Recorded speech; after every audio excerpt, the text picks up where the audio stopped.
All right, good afternoon, everyone. Thanks very much for your patience. Just a few things here, and we'll get right to your questions. So earlier today, Secretary Austin spoke by phone with Turkish Minister of National Defense Yaşar Güler to discuss Turkish activity in proximity to U.S. forces in Syria. The Secretary reaffirmed that the United States remains in Syria exclusively in support of the campaign to defeat ISIS. The Secretary also acknowledged Turkey's legitimate security concerns and underscored the importance of close coordination between the United States and Turkey to prevent any risk to U.S. forces or the global coalition's defeat ISIS mission. Separate but related, the Department of Defense also condemns the recent terrorist attack at the Turkish Interior Ministry, and we wish those injured a speedy recovery. We will post a readout of the call later today on the DoD website. Separately, Secretary Austin also spoke with NATO Secretary General Jens Stoltenberg today to review priorities for next week's NATO Defense Ministerial in Brussels, scheduled for October 11 through 12. The two leaders discussed a range of transatlantic security issues focused on implementing Vilnius Summit deterrence and defense deliverables, as well as ongoing NATO operations in the Balkans and Iraq. A full readout of the call is available on defense.gov. And looking ahead to next week, Secretary Austin and Chairman of the Joint Chiefs of Staff, General Brown, will depart Washington on Tuesday for Brussels, Belgium, where they'll host an in-person meeting of the Ukraine Defense Contact Group on October 11. This will be the 16th meeting of the UDCG since Secretary Austin formed the International Coalition in April 2022. And following the contact group meetings, Secretary Austin will subsequently participate in the NATO Defense Ministerial at NATO headquarters. And with that, we'll be happy to take your questions. We'll start with AP Tarakat. Thanks, General Ryder. You said the Secretary spoke to his Turkish counterpart about the shoot down of the Turkish drone. How concerned was the Secretary that these troops were put at risk and that despite multiple attempts to, I guess, deconflict and get U.S. troops out of danger, it still had to come to this? Yeah, so first of all, just a little context up front. Turkey is one of our strongest and most valued NATO allies, and that partnership continues and will continue. So this is certainly a regrettable incident. At approximately 7:30 local time in Syria today, our forces had observed UAVs conducting airstrikes in the vicinity of Hasaka, Syria. Some of those strikes were inside a declared U.S. restricted operating zone, or ROZ, near Hasaka, and were approximately a kilometer away from U.S. forces who relocated to bunkers. At approximately 11:30 local time, a Turkish UAV re-entered the ROZ on a heading toward where U.S. forces were located. U.S. commanders assessed that the UAV, which was now less than a half a kilometer from U.S. forces, to be a potential threat, and U.S. F-16 fighters subsequently shot down the UAV in self-defense at approximately 11:40 local time. It's important to point out that no U.S. forces were injured during the incident. We have no indication that that Turkey was intentionally targeting U.S. forces. And as I mentioned, the Secretary did talk to his Turkish counterpart and reaffirmed our commitment to continue to closely coordinate. How striking is it that, Turkey is a NATO ally, and is this the first time that you can recall that a NATO ally has had to shoot down the aircraft of another NATO partner?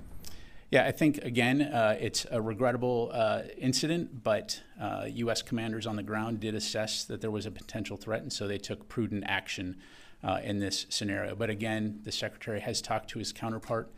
They had the opportunity to have a fruitful conversation and, again, commit to one another that the U.S. and Turkey will continue to closely communicate and coordinate. And as I mentioned, Turkey does remain a very important and valuable NATO ally and partner to the United States. Let me go to Courtney. On the phone call, did the Turks vow not to do this again, not to fly their drones over U.S. or you said they were dropping ordnance from the UAVs a kilometer away from? I said they were observed conducting airstrikes. Including one that came with about a kilometer away from U.S. troops. They were conducting airstrikes inside a declared U.S. restricted operating zone.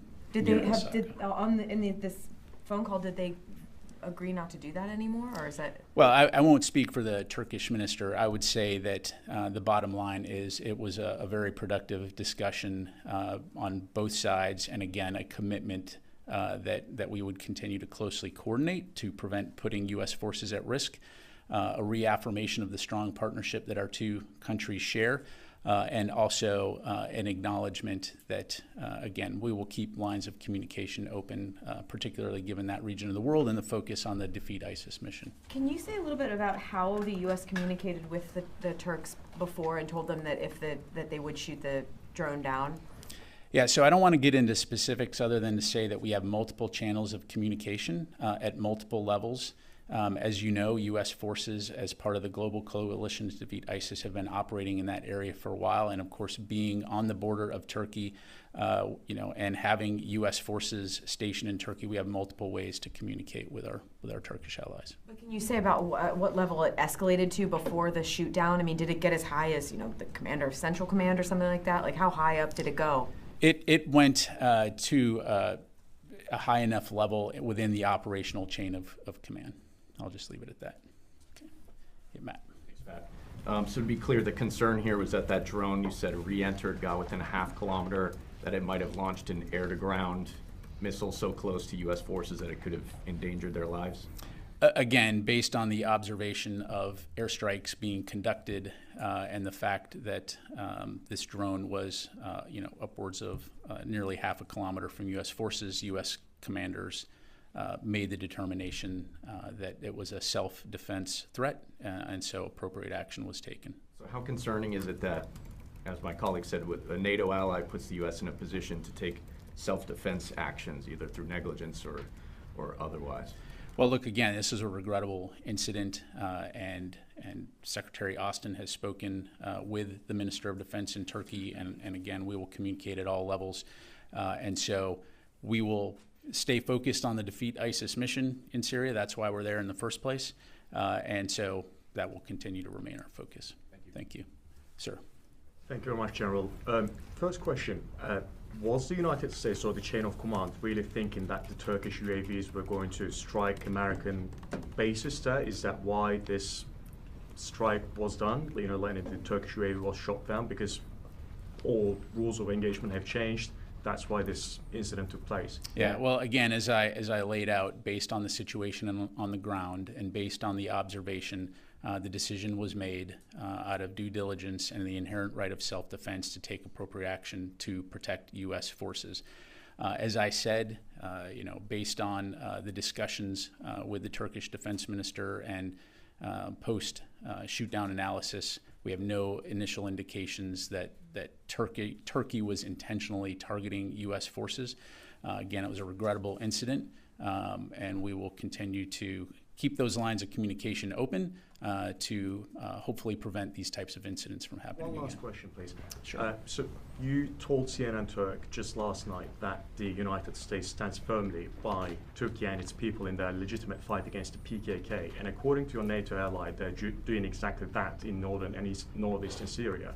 So this difference of opinion in the terminology, PKK, YPG, SDF, how are you looking to resolve that, or are these two NATO allies going to keep shooting each other? Yeah, thanks, Eunice. Well, let me just reiterate what I provided to you yesterday. And you're right, as I said in my opening comments, we do stand firmly with our NATO ally, Turkey, and the Turkish people in their fight against the PKK. And the PKK has been designated as a foreign terrorist organization by the United States.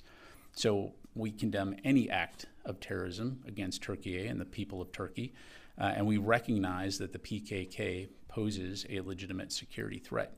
When it comes to northern Syria, we do remain concerned about the potential impacts of military escalation in that region, in so much as it affects the civilian population, and importantly, as it affects our ability to maintain focus on rooting out ISIS. And so the coalition and the United States remain very, very focused on rooting out the last elements of ISIS in this region. And so the potential for escalation, military escalation in that region, can serve to become a distraction on this critical work, create instability in the region. And it's been a hard, we've talked about this before, it's been a hard-fought battle to prevent ISIS from resurging. And so that is what we're going to continue to stay focused on. We're going to continue to advocate for de-escalation and the maintenance of ceasefires, but we will never question Turkey's legitimate right to protect its people from terrorists. Thank you very much. Sir. Sir, do you have, first you said, you mentioned that there's no indication that the Turkish UAVs were targeting U.S. forces. Do you have an indication of what they may have been targeting in the area? Then I have a follow-up. I refer you to Turkey to talk about their operations. Okay. And do you have a sense of whether this was a Turkish military drone or perhaps from another agency? Yeah, I'd refer you to Turkey to talk about their operations and their equipment. Yes, ma'am. Thank you.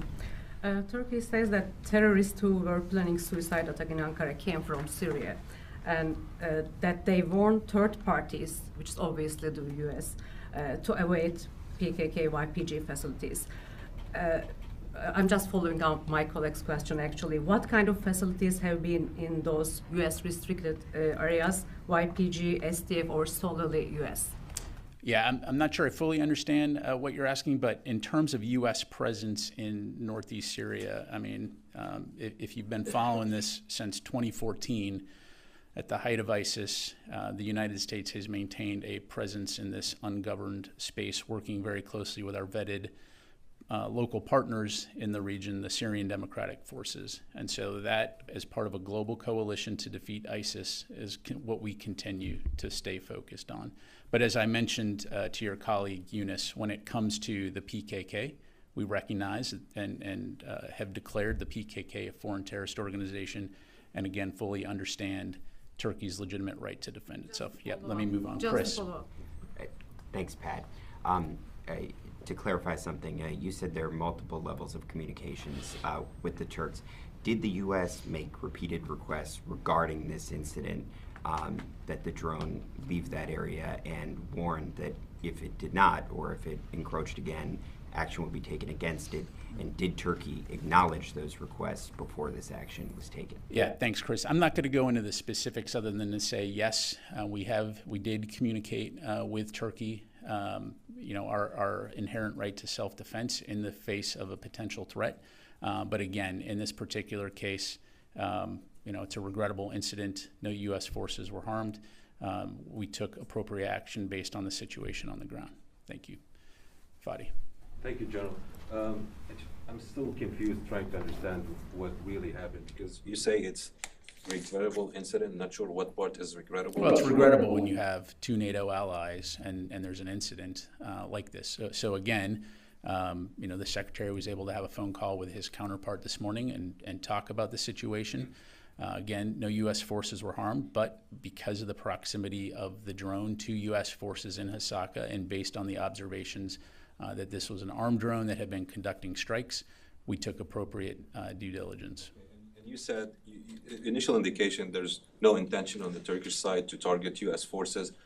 However, how did you assess that, or the commanders on the ground assessed there was a threat to U.S. forces and they deemed it necessary to take actions to protect U.S. forces? Right. Well, at the time, you don't know what you don't know. You're making observations, and you have to take quick action to, again, ensure the inherent right of self-defense. What I'm telling you is, subsequently, as we look at this and as we've had those conversations, the initial indications are that there was no.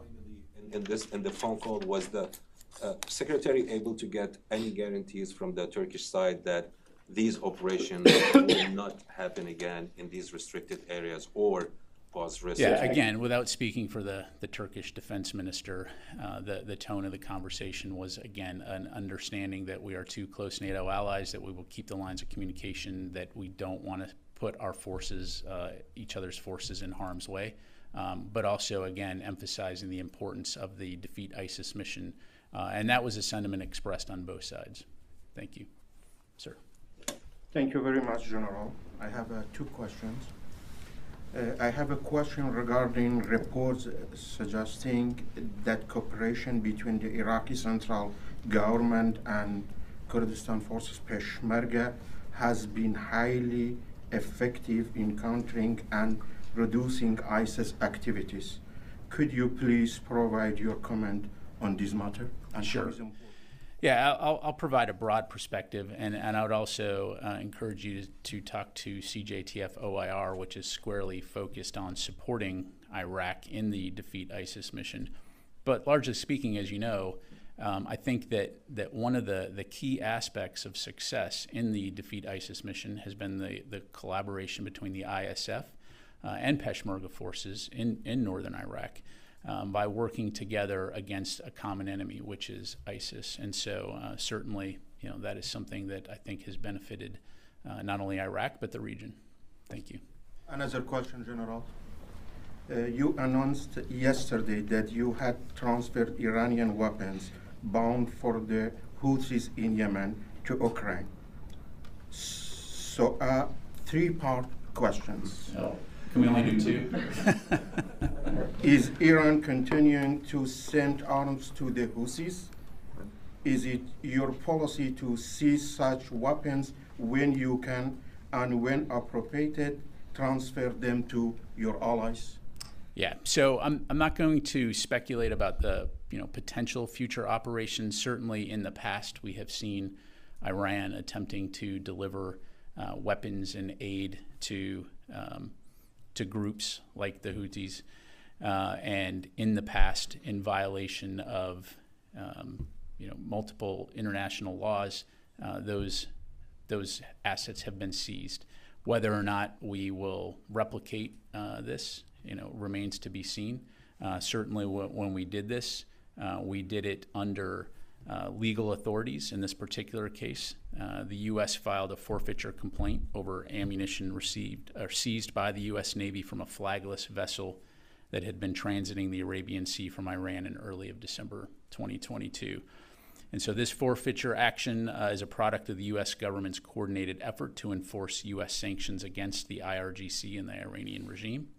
And on July 20th of 2023, a final order of forfeiture was issued by a U.S. District Court for the District of Columbia, and the Department of Justice put out a press release which provides additional information on this forfeiture complaint. So thank you very much. Sir.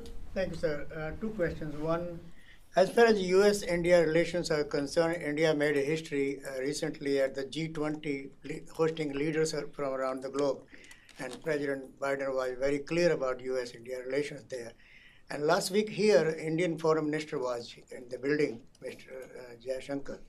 So where do we stand as far as military-to-military relation after G20, and also if there are any secretaries visiting India or Indian defense minister coming here? Yeah, thanks very much for the question. I don't have any announcements to make right now regarding any potential visits, other than to say that, as you know, we very much appreciate our relationship with India on a defense level. We continue to foster a stronger defense partnership with India, and that is something that I think you'll continue to see us do going forward. Why I'm saying is that Prime Minister Modi also spoke as far as U.S.-India military relations and going beyond G20 and our relations because of China's rising in the region and threatening many nations in the region. So where do we stand as far as China's threat to the nations around that region?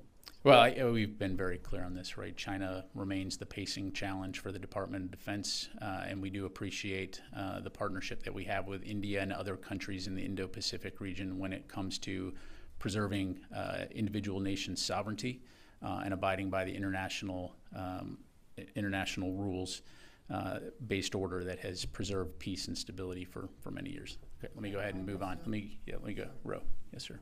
Thank you. I want to ask you about the Secretary's meeting with the Japanese Defense Minister yesterday. The Japanese Defense Minister said in the meeting that Japan intends to acquire Tomahawk cruise missile by 2025, 1 year earlier than originally scheduled. Did the Secretary guarantee the U.S. will provide Tomahawk missiles to Japan by 2025 in the meeting? Yeah, thanks, Ro. So as a matter of policy, we are unable to comment on or confirm potential arms sales or transfers before they're formally notified to Congress. So at this time, in regards to their request, I'd have to refer you to the government of Japan. I would say that we've been very clear that we broadly support efforts by our allies to bolster their self-defense. Thank you very much. And time for one more. Yes, sir. A couple of questions on Ukraine funding. You weren't around last week when a lot of this happened, but Will the I was in Africa. You were in Africa. So yeah. And it does rain there, evidently. So. Good, that's why you're so cheery. Okay, the ATACM's decision, if and when the president makes it, will it be affected by the lack of FY24 Ukraine funding? So on ATACMS, I don't have anything to announce or pass along on that front. Yeah. Well, I'm not asking you to make announce a decision, but given the funding issues, you didn't get 24 funding. If the president makes a decision, do you have money and authority to pull the ATACMS from Army inventories to send to Ukraine? So what I would say, Tony, is I'm not going to get into the potential impact on specific systems or capability as it relates to Ukraine security assistance. My colleague Sabrina mentioned earlier this week that we do have enough PDA authority and funding in the short term to last a bit longer, and that we will continue. You'll continue to see us announcing PDAs on the regular cadence for the foreseeable future. Certainly, as we move forward, we will need funding from Congress. We'll continue to stay engaged with Congress on both sides of the aisle to advocate for the funding that we need. But as it pertains to specific systems or capabilities, I'm just not going to get into that. You've got about $5 billion of authority to pull from U.S. inventories. That's correct. We have a little more than $5 billion, I think $5.4 billion in restored PDA authority that remains available for Ukraine. We have about $1.6 billion remaining for replenishment purposes. That's the difference is what you're short at the moment. What's the latest thinking on a reprogramming a request? One of those that arcane budgeting tool that you have available. Sure. So as you know, reprogramming is always an option for urgent needs. At this time right now, though, to my knowledge, no decision has been made on using reprogramming as a way to support Ukraine security assistance. We remain committed to working with Congress on the Ukraine supplemental and receiving a full budget. Thank you. Thank you very much. Actually, I'll just do two more. Tom, since you caught my attention, but let me go to Mike and then I'll come to you. I wonder if you could talk about the impact Russia's decision to move the Black Sea Fleet out of Crimea is going to have on the fighting there in Ukraine. Yeah, thanks, Mike. What I would tell you is I've seen the press reporting on that. I just don't have anything to pass along on it. I can't corroborate those reports at this time. So thank you. And yeah. All right. Because you wave nicely, we'll do two more. We'll go Tom and then the final question. Thank you. Follow up on Tony's real quick. I think Sabrina mentioned on Tuesday that part of the decision making on what kind of how the remaining money will be spent will be based on what the controller also says. We have X amount of dollars, we can spend it this way. So is that part of the mix as well? Like you have a certain amount to 5.4, we could spend X, Y, or Z, and the controller will tell you how long it'll last. Well, yeah, so it's a great point, right? Because I know the questions come up, well, how long is that gonna last? And the reason that you're not gonna hear us put a date on it is because it's all relative to what Ukraine's most urgent security assistance needs are, the situation on the battlefield. And so, we will continue to tailor those PDA packages based on what they need on the ground. So again, we have enough funding to last for a bit longer, from a Department of Defense standpoint, and you'll see this next week at the UDCG. Secretary Austin remains singularly focused on making sure that we're working with Ukraine and our allies and partners to get what they need to be successful on the battlefield, regardless of what's going on, outside. Yes, ma'am. Another Black Sea question. So I know you can't say if the ships were moved, but what effect will this have on the grain deal or the ability for Ukraine to export its grain if those ships are moved further down in Crimea? Yeah, so I hesitate to get into a speculative situation. Certainly with Russia withdrawing from the grain deal, we've talked about the fact that this significantly impacts not only people in the region, but people around the world. We were just in Africa, and this was a topic of discussion in terms of the impact of countries like Russia that are using food as a weapon to essentially negatively impact peoples around the world. So while I don't have any information on a potential Russian Navy movement, again, that's really something for them to talk about. I would say, largely speaking, it's just very unfortunate that we see a country like Russia using food, weaponizing food. Thank you very much, everybody. Appreciate it.